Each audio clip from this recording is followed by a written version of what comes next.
Hey y'all, my name's Brandy Gunnels. I'm going to be doing my informative speech today, and it's going to be on the phrase, don't drink the Kool-Aid. This is my audience, my co-workers, Angie and Norma. So now back to me. Okay, so have you ever heard of the phrase, don't drink the Kool-Aid? Do you know what it means?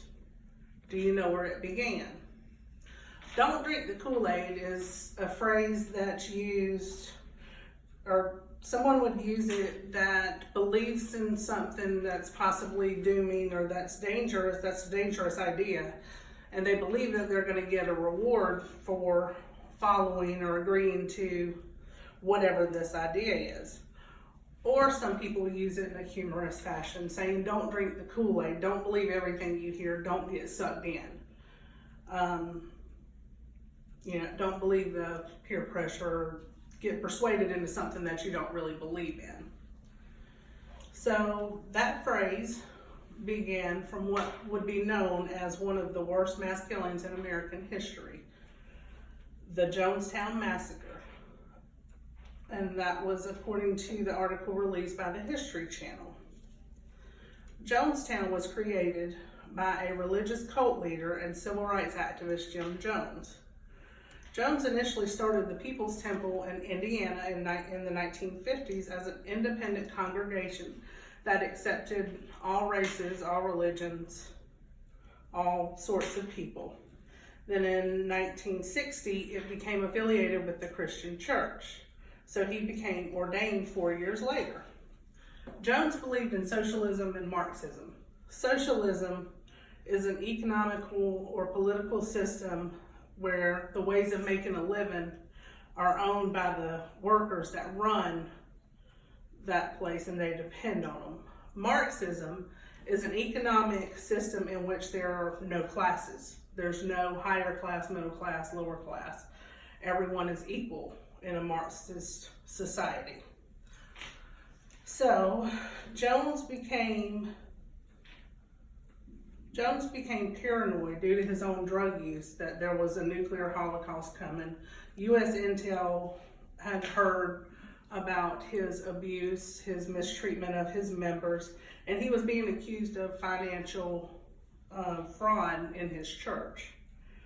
So he led hundreds of his followers to Guyana, where he started Jonestown.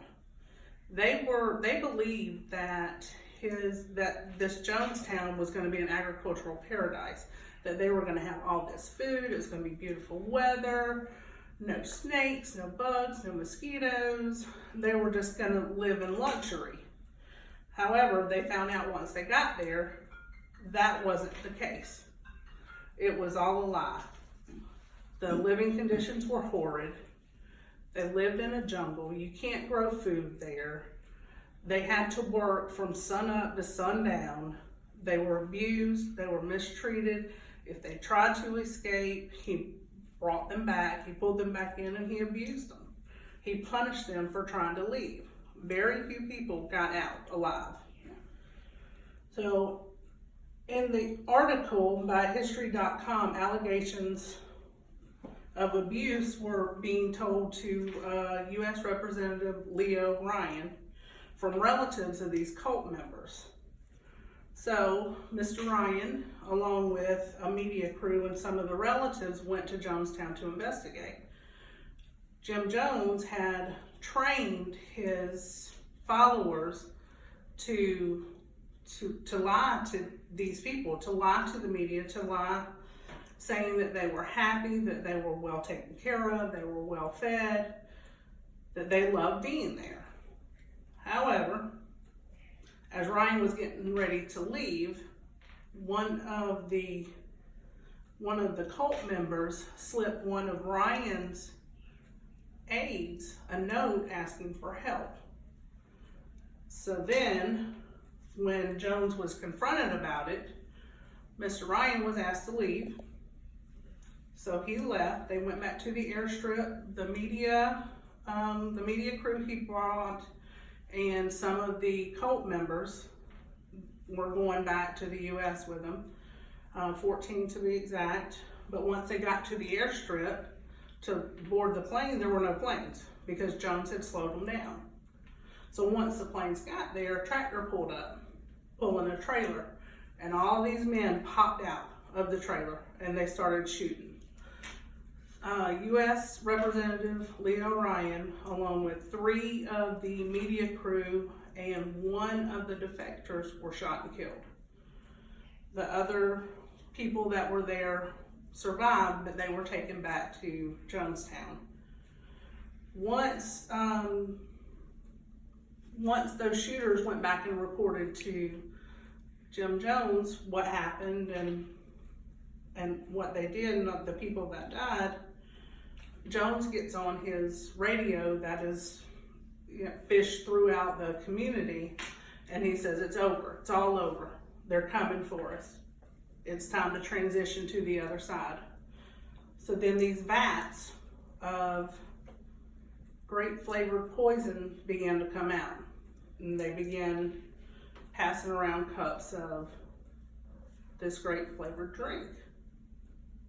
Well, the mothers were instructed to squirt the cyanide-laced concoction into their babies' mouths, into their children's mouths, and then they were to drink. And if you didn't drink, if you refused to drink, they either injected you with it or forced you at gunpoint to drink it. You had no choice but to drink the poison. According to the article mentalfloss.com, more than 900 people died that day on November 18, 1978. Over 300 of them were children. The grape flavored drink was laced with cyanide, Phenergan, Valium, and chloral hydrate. And that was what was known as one of the biggest suicide mass killings in American history, Jonestown. And that is how the phrase "don't drink the Kool-Aid" started. So, don't drink the Kool-Aid. Thanks for watching. And your audience. Oh, my audience. We're still here. Thanks.